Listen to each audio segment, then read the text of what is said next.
Hi everyone, in this video we will show you how to borrow on a OnePay account. First, it's important to know that as of May 12, 2025, OnePay loans are no longer available for new purchases at Walmart. If you already have an existing OnePay loan, you can still view and manage it through the OnePay app.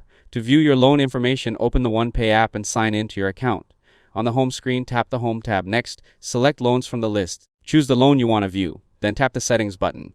Scroll to the bottom of the page to see important details about your loan, including the purchase total, annual percentage rate, and loan duration. If you need to make a payment, return to the Loans section. Find the loan you want to pay and tap Pay. If your required payment has already been met, you may see the option Pay Early instead. Follow the on-screen instructions to complete your payment. You can make loan payments using your OnePay deposit account, a linked debit card, or an ACH transfer from a linked bank account. If an initial payment is required, you can pay it using your OnePay deposit account or a linked debit card. If you choose to pay more than the required payment amount, the extra amount will be applied directly to the principal balance of the loan.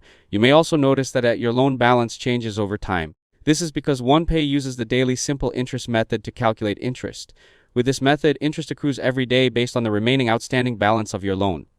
To stay on top of your payments, regularly check the Loans section in the OnePay app to view your payment schedule, remaining balance, and loan details. If this video helped you out, don't forget to leave a like and subscribe to the channel. Thanks for watching, and I'll see you in the next one.